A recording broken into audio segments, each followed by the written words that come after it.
doesn't feel real, but it's real. It's real, bitch. It's real. Ever thought graduating with a master's degree means landing your dream job right away? Yeah, so did I. I thought I had it all figured out. I mean, only 4.8% of the UK population have one, right? But let me tell you, the real world, it hit me hard.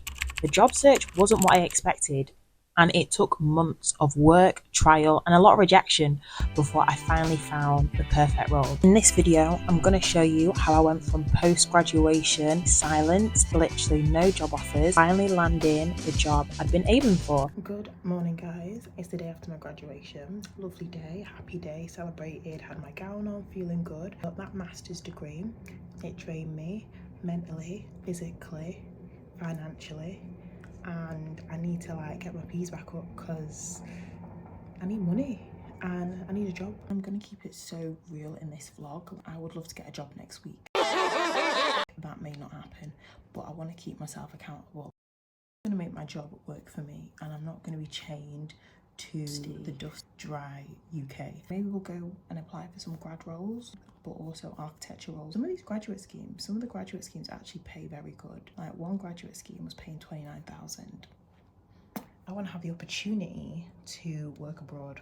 I want to work in New York. I really want to work in Australia for periods at a time. Even if I don't get to do that while at the company that I'm working at, once I've got that large name on my CV, it makes it a lot easier to get into other large companies and other large companies that have international offices. One of the first things that I did was start building connections early. Even when I wasn't hearing back from job applications, I kept showing up at industry events, posting my work on LinkedIn and sharing what I was passionate about. I met people who are further along in their careers, architects, engineers, even recruiters who gave me insights that I didn't know I needed. I didn't get a job offer from these interactions right away. I started getting noticed. Eventually it led to interviews and I even got invited to events through these connections. I really recommend this book, guys, about how to not have awkward conversations with people, especially when you're trying to get a job or business relationships and stuff. I really recommend. When it came to talking about my goals, I made one big mistake at first. I wasn't being clear enough. I was applying for roles I didn't even want, hoping that they'd just get me in the door.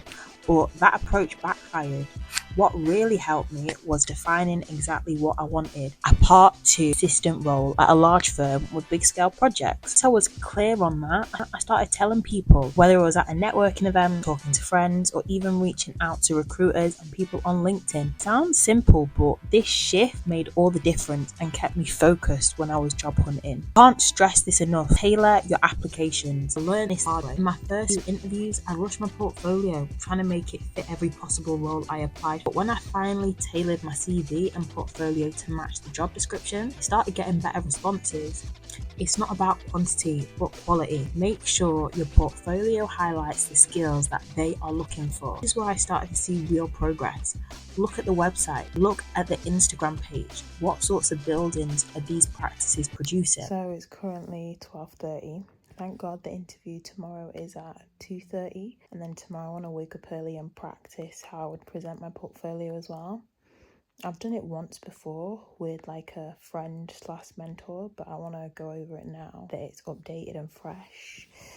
And then I was kind of kicking myself because I didn't do a proper full long portfolio version. I just kind of added pages to my sample portfolio. Feeling a bit nervous but excited because I know the lady. I've met the lady before, but you just don't know, do you? I could get there and then she's a whole different vibe, But because she's Italian, I'm gonna introduce myself by saying come stai, and fingers crossed she'll be bene bene grazie.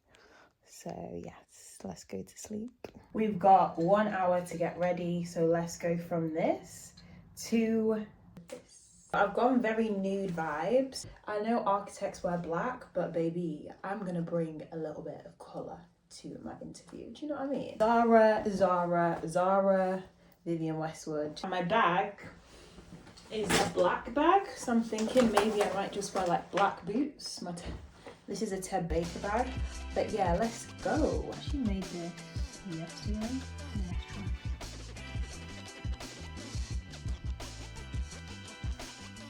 They've got all of these different pocketbooks, like the 60 pocket one is like $12.99, so I think I'm just gonna get the plain black one, the 20 pocketbook, because I've got like 20 pages.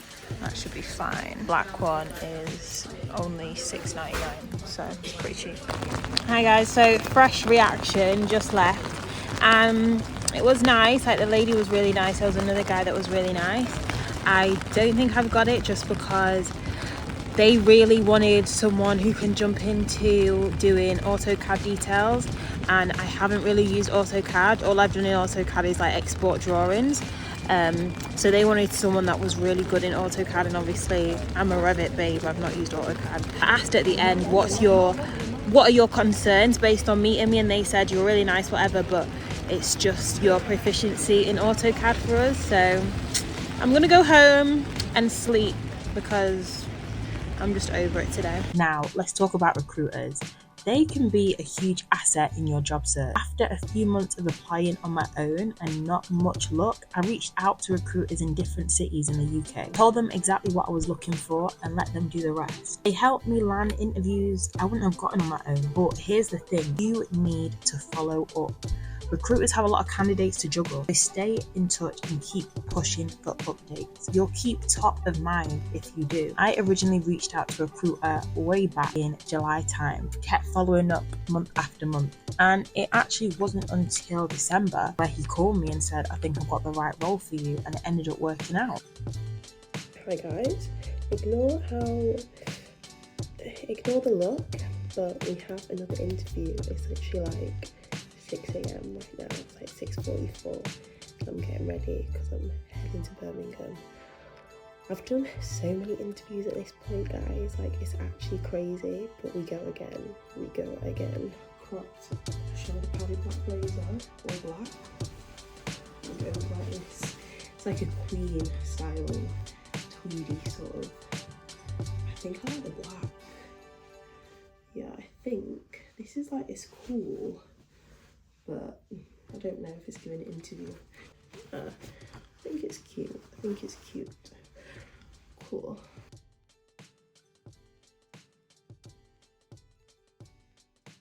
Hours later, went really well. Really great company. They do like international projects as well as UK projects. Really lovely team. Obviously don't want to talk too much, don't want to get excited about it, but fingers crossed. And listen, I'm not a huge fan of like Birmingham. I love my city, I love being from Manny, but for this sort of role, I don't mind to move. So we are back at home now, and I want to do a very quick recap of how it went. So the interview was at 10 a.m. I got there at like 9:59. I waited for about 10 minutes. Director, and then the nationwide director, so she manages a lot of the different studios. They do have multiple office locations across the UK, and then they have international locations as well. And I think part of that is why they really engaged with some of my projects, because some of my projects are set obviously in Ghana. Said that they're looking to do work in third world countries as well. Our values, you know, really aligned, and I kind of messed up on the what salary do you want front. When I come across a role that I think I'm really aligned for and I know would do a good job in, money just becomes like, disappears out the back of my brain. When they asked me how much do you want, I kind of like said like the smallest amount just because I really wanted it. And I think that might backfire on me. So advice is in interviews, keep your ground. If there's a salary that you want, don't budge on that, and don't just throw that out the window because they said that they're gonna do a project in your hometown or, you know, something like that. Like, stick to your guns because you still need to earn a good wage. So I might have messed up on that part, but we will see. As I said, I am living at home at the moment, very comfortable. If I do get the job, I will have to move out. And I think one of the questions that they really liked was me asking them, what do you enjoy about your roles? Because the practice director went on for about 20 minutes about what she really likes, and it was really valuable because I could tell that she was really passionate about her job. I'm super wrapped up right now, but just as I was leaving the house to go to work, I got a call from the recruiter, and he was like, he kind of teased me a bit because he was like, oh, how do you think it went? Like, yeah, it's nice, trying to be, you know, cool, calm and collected. And then he was like, okay, what did you think of the people, blah blah blah. And he was like, okay, because they actually want to offer you the role. Bear in mind, my interview was yesterday at like 10 a.m. and then this morning the recruiter called me, so he was like, look out for the offer email, whatever. But I'm kind of shook because it took me so long to find like an architecture job. So long. The email came through and I don't know, I'm kind of in like disbelief a little bit. Job is in Birmingham, so I'm going to be moving to Birmingham. I love my city, I say it 100 times, but you know, sometimes if you can't find an opportunity where you currently are, then you do need to move away. So that's what we're doing. One is in my eyes. I've got these glasses, which are so cute. But yeah, we did it. We did it. I'm gonna be a part 2 architectural assistant. Talk to me nice. And obviously the goal is to become a qualified architect. And we're gonna go through the journey together. Just feeling very blessed, very grateful. 14th of December today. So I've got a bit of time, but I guess I need to find somewhere to live. So we'll see how all of that goes. Time to cancel my CV making subscription. It was actually really good because you would just put in like your information and customize it, and then it would give you a CV, and that's how I was tailoring my CV for every job. But now I do not need it. Guys, I'm so nervous right now. So backstory, obviously I've been interviewed for different roles, and one of the roles I landed was a lift designer, which wasn't exactly what I wanted, but was something a little bit of a step up.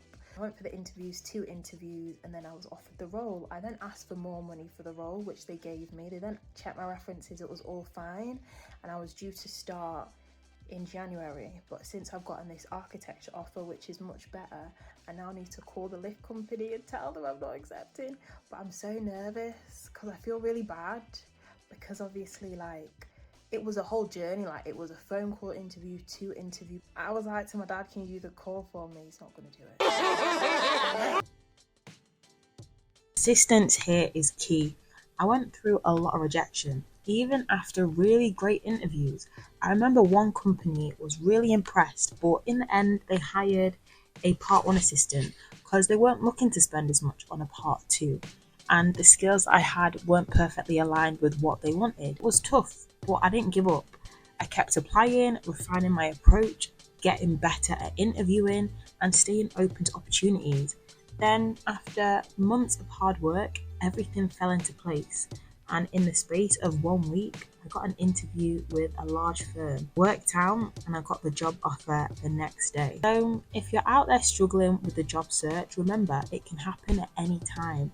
Keep building connections, refine your portfolio, send it out and get as many opinions as possible. Stay persistent and don't settle for less than you deserve. Your opportunity is out there, and when it comes, you'll be ready.